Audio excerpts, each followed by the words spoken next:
पुत्र, कहीं भावना की धारा में तुम बह तो नहीं गए ना? तुम्हें अपना वचन स्मरण है ना? तो काट दो अपनी माता का सर।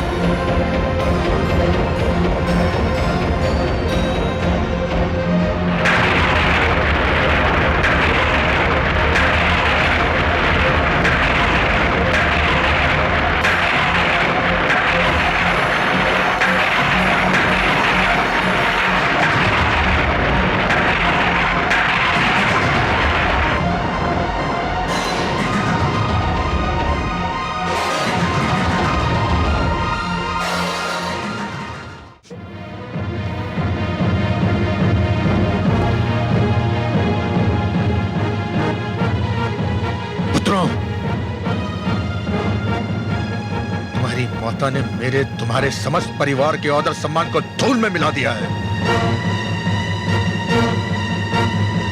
उसने हम सबको लज्जा के सागर में डुबो दिया है। हम सब किसी को मुंह दिखाने के योग्य नहीं रहे। हम कुछ समझे नहीं पिताश्री। समझने की आवश्यकता भी नहीं है। आवश्यकता केवल इसकी है कि समस्त संसार ये जान ले कि एक ऋषि के परिवार के आदर सम्मान को धूल में मिलाने वाली स्त्री को क्या दंड मिलना चाहिए। पुत्रों, मैं तुम्हें आदेश देता हूं कि जाओ और अपनी माता का सिर इसी पल उसके धड़ से अलग कर दो। जाओ। ये क्या कह रहे हैं आप? क्या मैं किसी अपरिचित भाषा में बात कर रहा हूं? मैंने कहा कि वध कर दो उसका। वध कर दे? किंतु क्यों? मुझे तुम्हारी माता के चरित्र पर संदेह है। क्षमा करें पिताश्री, या तो आपसे कहने में कुछ भूल हो रही है या फिर हमसे सुनने में कुछ भूल हो रही है। ना तो मुझसे कहने में कोई भूल हो रही है और ना ही तुमसे सुनने में। सत्य तो यह है कि मुझे तुम्हारी माता के चरित्र पर अब विश्वास नहीं रहा। किंतु ये कैसे संभव है पिताश्री? क्या मेरी बात पर विश्वास नहीं है तुम्हें? किंतु हमें माताश्री के चरित्र पर भी विश्वास है। अर्थात तुमको मेरे कथन से मिथ्या की गंध आ रही है। नहीं पिताश्री, किंतु हमारी रगों में दौड़ते रक्त से आज भी माताश्री के मातृत्व की सुगंध उठ रही है, और ये सुगंध हमें ये बताने के लिए पर्याप्त है कि ये मातृत्व एक चरित्रवती स्त्री का है। दूसरे शब्दों में तुम चारों मेरे आदेश को नकार रहे हो, अपनी मर्यादा का उल्लंघन कर रहे हो, पाप कर रहे हो तुम लोग। पिताश्री, हमें ज्ञात है कि पिता की आज्ञा का पालन न करना पाप है, किंतु माता का वध करना भी महापाप है। किंतु कोई ना कोई पाप तो करना ही होगा। अब यह निर्णय ले लो कि तुम्हें कौन सा पाप करना है। मेरे प्रश्न का उत्तर क्यों नहीं देते? चुप क्यों हो? पिताश्री, यदि हमारे भाग्य में पाप करना लिखा है तो हम पहला पाप करेंगे, किंतु माताश्री का वध करके उनके रक्त से अपने हाथ रंगने का महापाप कदापि नहीं करेंगे पिताश्री। दुर्भाग्यशाली हो तुम, दुर्भाग्यशाली। अपराध किया है तुम चारों ने, और इस अपराध के लिए मैं तुम लोगों को जीवन भर क्षमा नहीं करूंगा। चले जाओ यहां से, दूर हो जाओ मेरी दृष्टि से।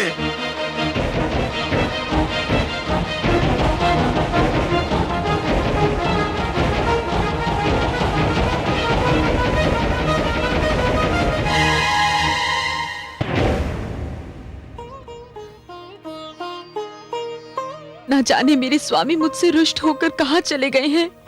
आप घबराइए मत माताश्री, अनुज और समस्त शिष्य उन्हें खोजने ही गए हैं, और अब तक तो उन्हें खोज भी लिया होगा। वे आते ही होंगे माताश्री, आते ही होंगे, और मुझे पूरा विश्वास है कि पिताश्री का क्रोध भी अब तक शांत हो चुका होगा। पुत्र, मेरा दायां अंग भड़क रहा है, न जाने इसका क्या अर्थ है। माते, क्या हुआ पुत्र? स्वामी का पता चला? नहीं माताश्री, हम लोग दूर दूर तक देखाए हैं, उनका कोई पता नहीं। आप कहां जा रही हैं माते? द्वार पर। क्यों? जब तक मेरे स्वामी लौट कर नहीं आ जाते, मैं द्वार पर ही उनकी प्रतीक्षा करूंगी। चाहे इस प्रतीक्षा में एक युग ही क्यों ना बीत जाए।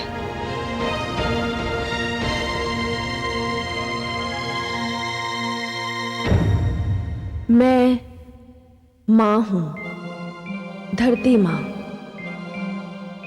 रेणुका ने तो अपनी समझ से अपने पतिव्रता होने का प्रमाण दिया, परंतु मुझे चिंता ये हो रही है कि कहीं एक नई प्रथा की नींव ना पड़ जाए कि पति चाहे जो करे और चाहे जहां चला जाए, पत्नी को उसकी प्रतीक्षा करनी होगी। हालांकि जो कुछ हुआ उसमें रेणुका का कोई दोष नहीं। रेणुका ने तो केवल अपने पति के आश्रम और अपने परिवार को बचाने की चेष्टा की थी। उसके चरित्र पर संदेह करने का पाप तो ऋषि जमदग्नि ने किया था। यदि किसी को दंड मिलना चाहिए तो ऋषि जमदग्नि को मिलना चाहिए, क्योंकि उन्होंने एक कठिन घड़ी में अपने विद्वान और ज्ञानी होने का प्रमाण नहीं दिया। समय आया तो वो भी एक साधारण पुरुष की भांति व्यवहार करने लगे।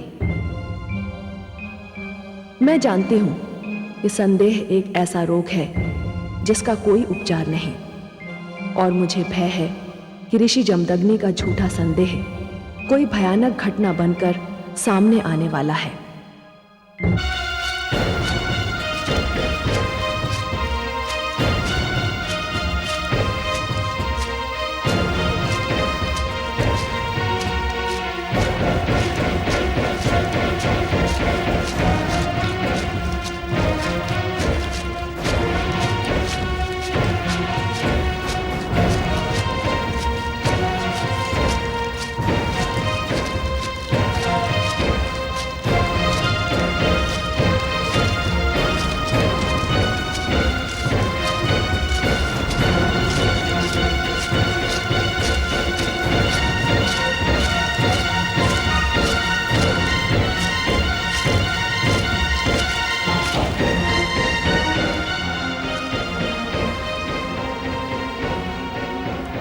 पिताश्री,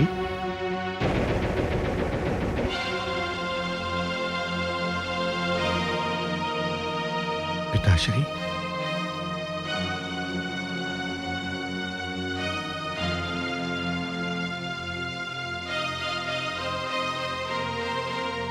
पिताश्री, मुझे नहीं पहचाना पिताश्री? मैं आपका पुत्र राम। हाँ पिताश्री।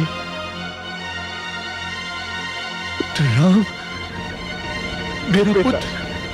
ओ पिताश्री, पुत्र राम, पिताश्री, मेरा राम।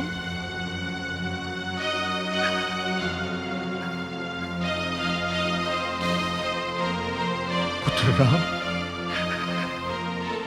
मेरा राम। किंतु पिताश्री, अब मेरे गुरुदेव महादेव ने मेरा नाम परशुराम कर दिया है। परशुराम?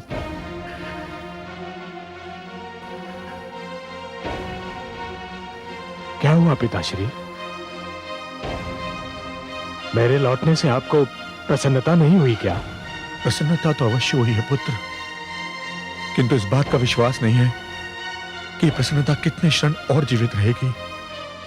आप ऐसा क्यों कह रहे हैं पिताश्री? तो क्या कहूं, मेरे चारों पुत्रों ने मेरे आदेश का तिरस्कार किया है, तो मैं पांचवें से क्या अपेक्षा करूं और क्यों करूं? मेरे अग्रजों ने आपका तिरस्कार किया? क्या किया उन्होंने पिताश्री?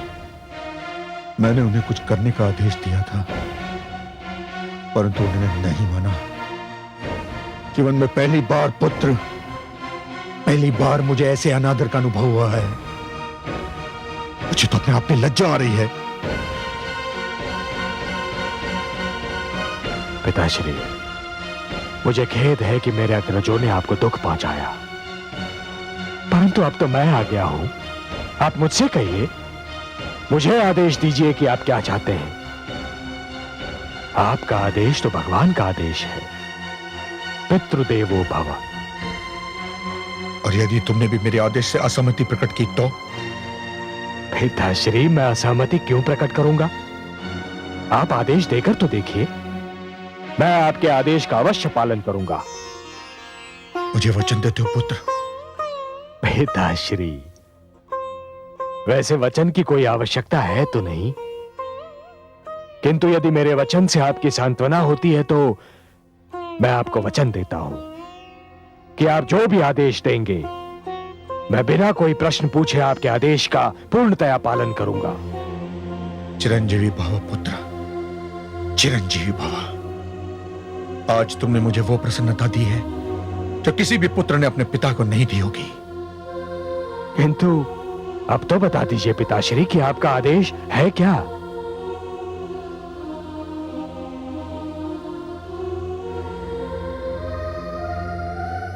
आश्रम चलो पुत्र, वहां तुम्हें सब कुछ बता दूंगा मैं।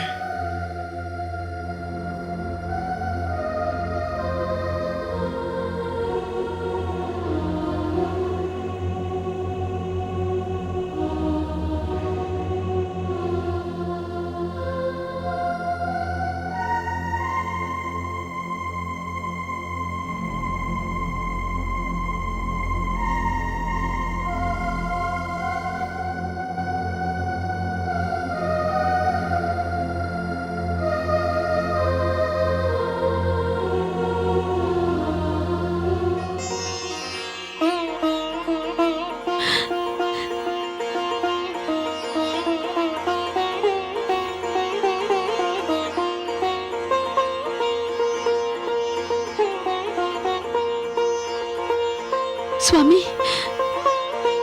स्वामी आ रहे हैं, किंतु साथ में ये नवयुवक कौन है?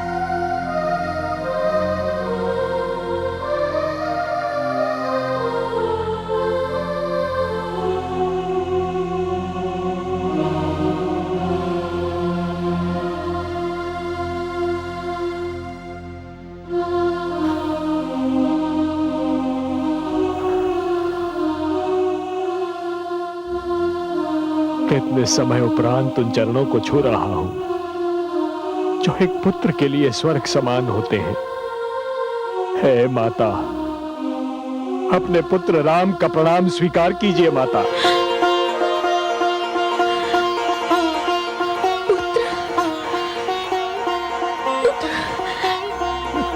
मेरा मेरा राम। हाँ माता।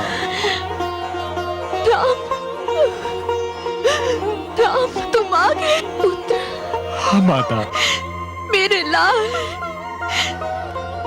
हे माते।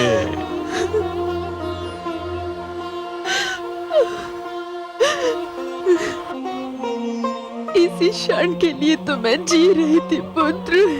माता। हे माते।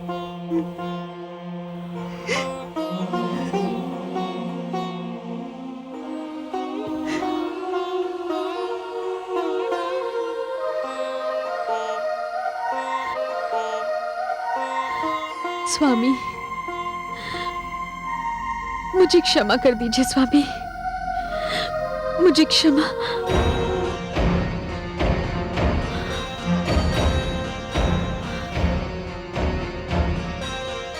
स्वामी,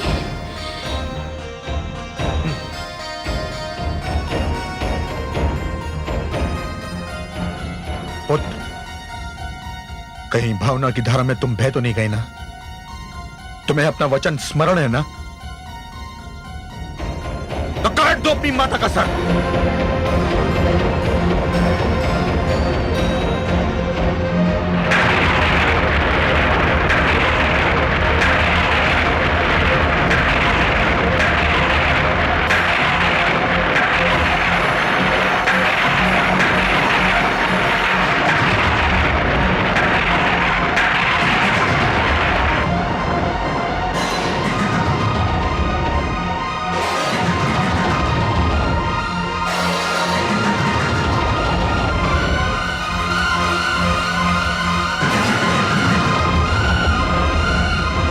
आज्ञा का पालन करने में इतना विलंब क्यों? काट दो अपनी माता का सर।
हे परशु,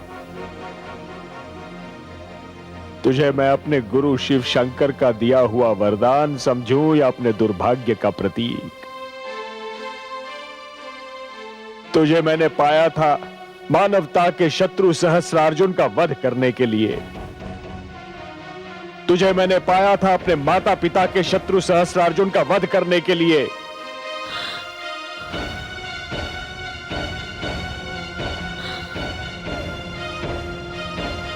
परंतु तेरा प्रथम प्रहार होगा उस माता पर जिसकी कोख से मैंने जन्म लिया, जिसकी गोद में मैंने अपने जीवन का प्रारंभ किया, जिसके प्रेम के ऋण से मेरा रोम रोम बिंधा हुआ है, जिसका प्रेम मेरे जीवन की महानतम पूंजी है,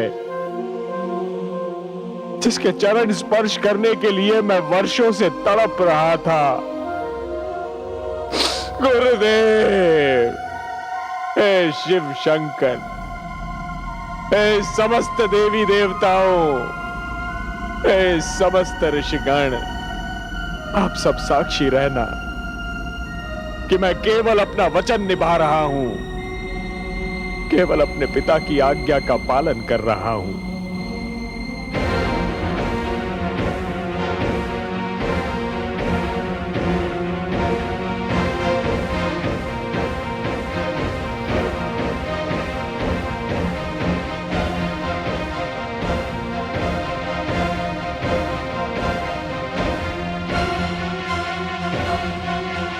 हे माता,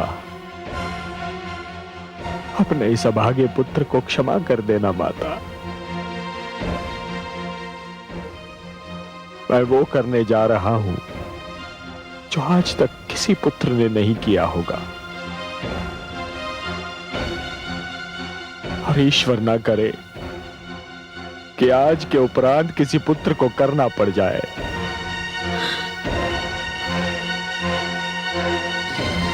क्षमा माते, क्षमा माते।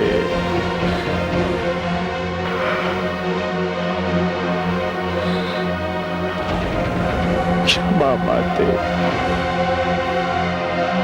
क्षमा माते, क्षमा, क्षमा माते, क्षमा माते, क्षमा।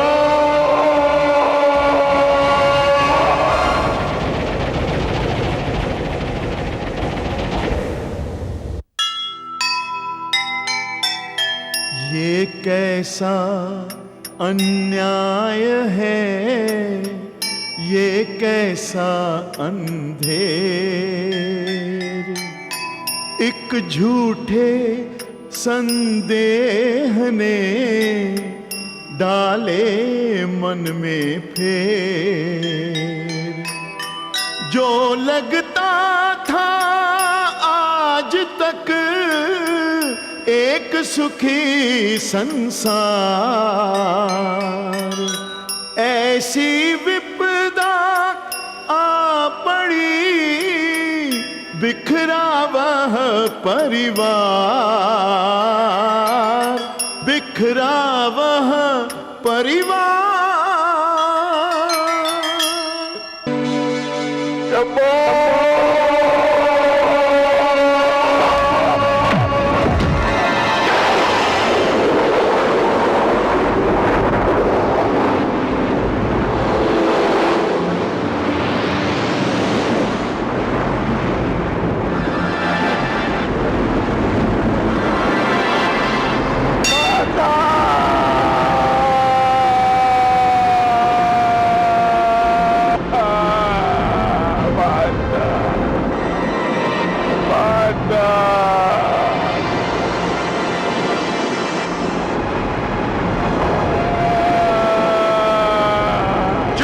जियो मेरे पुत्र, जुग जुग जियो।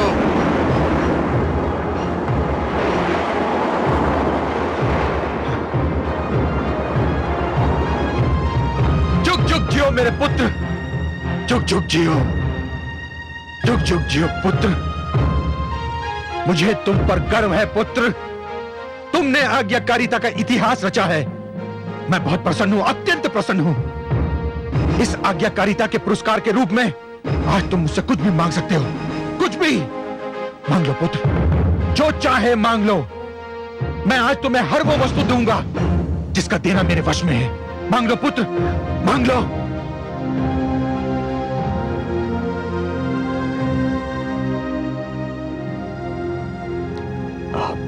सत्य कह रहे हैं पिताश्री? क्या मैंने जीवन में कभी असत्य कहा है पुत्र? क्या चाहते हो तुम?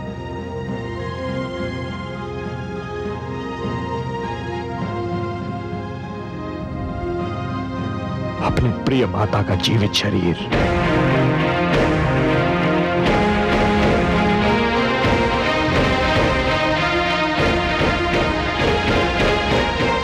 क्या क्या कहा तुमने? मुझे मेरी जीती जागती माता दे दीजिए।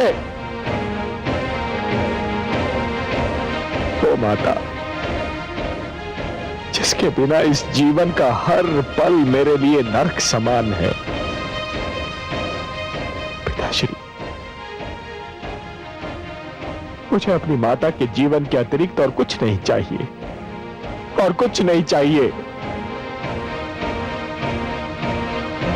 अब चुप क्यों है पिताश्री? मैंने आपको आदेश पालन का वचन देने में एक क्षण का भी संकोच नहीं किया था। आप अपना वर देने में इतना संकोच क्यों कर रहे हैं? मैं संकोच नहीं कर रहा हूं पुत्र, परंतु सत्य तो यही है कि मैं इस वरदान के लिए तैयार नहीं था। मुझे समझने में देर लग रही थी पुत्र। तुमने मेरी आज्ञा का पालन किया और मुझे यह भी नहीं पूछा कि आज्ञा क्या है। तो फिर मुझे भी यह पूछने का अधिकार नहीं था कि वर का वचन देने से पहले ये पूछ सकता कि तुम क्या मांगोगे। मैं वचनबद्ध हो चुका हूं पुत्र, और तुम्हें तुम्हारे पुरस्कार से वंचित नहीं करूंगा, नहीं करूंगा।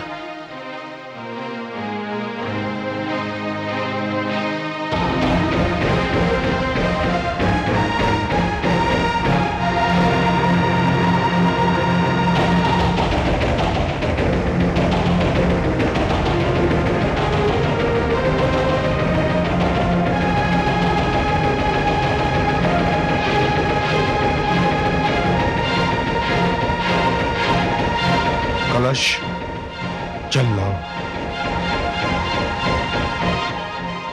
पिताश्री, जल।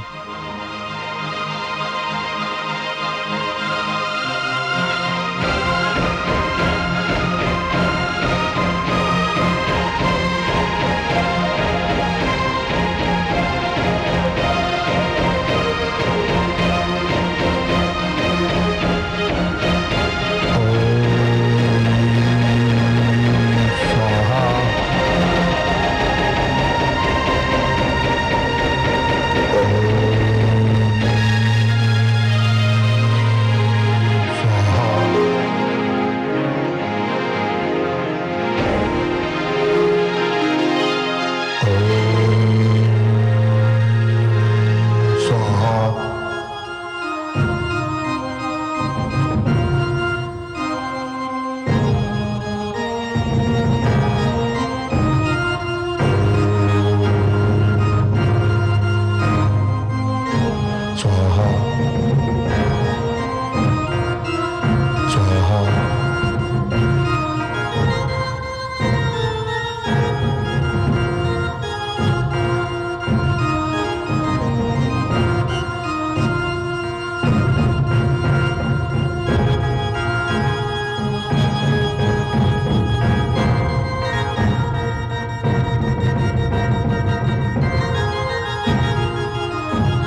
माते।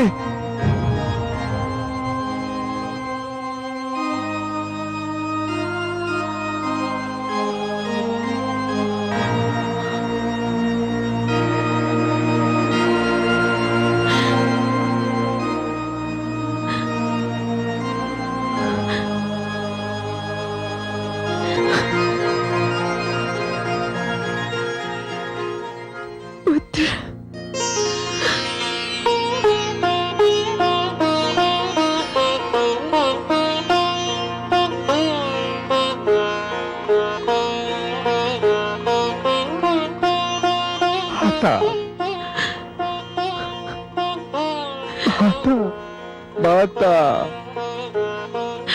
माता, पुत्र, मेरा माता। लाल।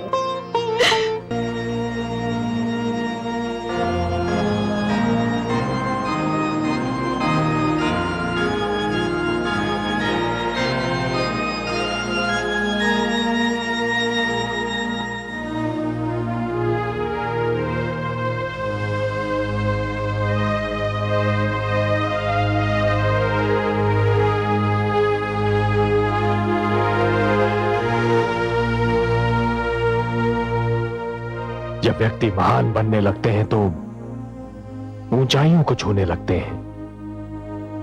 सारी सांसारिक बातें उसके लिए छोटी हो जाती हैं, उनका कोई महत्व नहीं रहता। ऋषि जमदग्नि तो महानता के शिखर पर पहुंच गए थे, तो आपसे यह कार्य कैसे हुआ पिताश्री?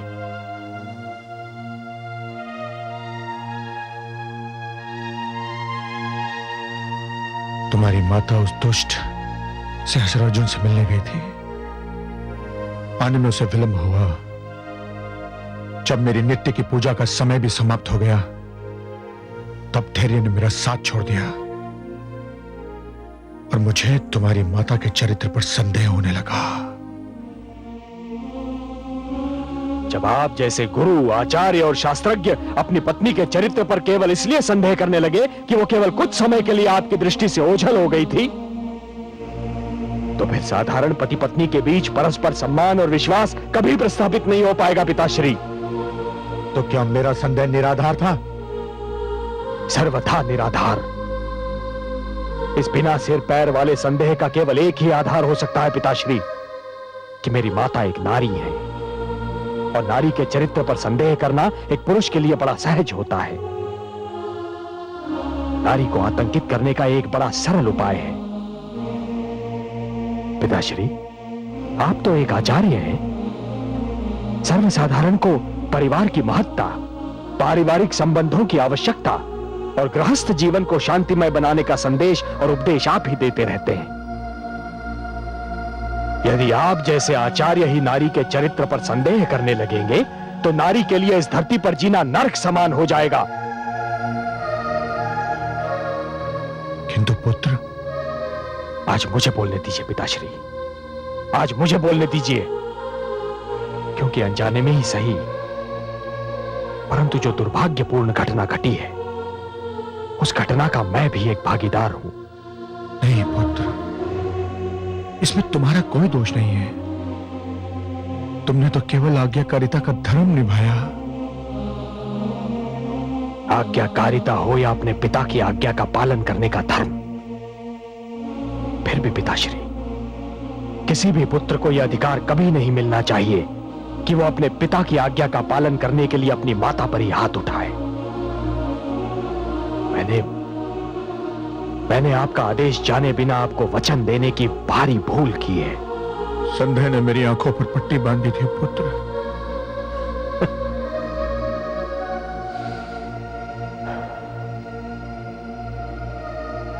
आज मुझे ज्ञात हुआ पिताश्री कि वो चाहे कोई महात्मा हो या एक सर्वसाधारण व्यक्ति, परंतु जहां बात एक नारी की आती है, वो केवल एक पुरुष होता है। केवल एक पुरुष जो एक नारी को अपने से छोटा, अपने से अधम और अपने से निम्न श्रेणी का मानता है।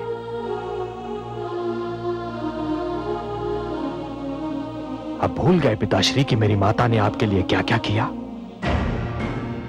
वो एक राजकन्या थी। राजभवन के ऐश्वर्य में उनका जन्म और पालन पोषण हुआ था, परंतु केवल आपके प्रेम के कारण उन्होंने एक ऋषि की कुटिया को अपना घर संसार बना लिया। उस प्रेम, उस त्याग और उस स्नेह का यही पुरस्कार मिलना था उन्हें? नहीं पिताश्री, नहीं। यह अन्याय केवल मेरी माता के साथ नहीं हुआ है, यह अन्याय तो समस्त नारी जाति के साथ हुआ है। घोर अन्याय, अक्षम्य अन्याय। शंभो शंभो शंभो।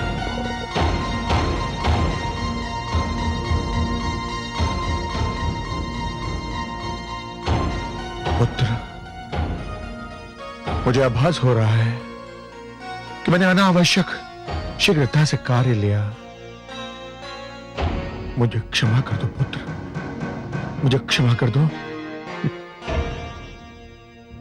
क्षमा तो अब केवल माता श्री कर सकती हैं, आपको भी और मुझे भी।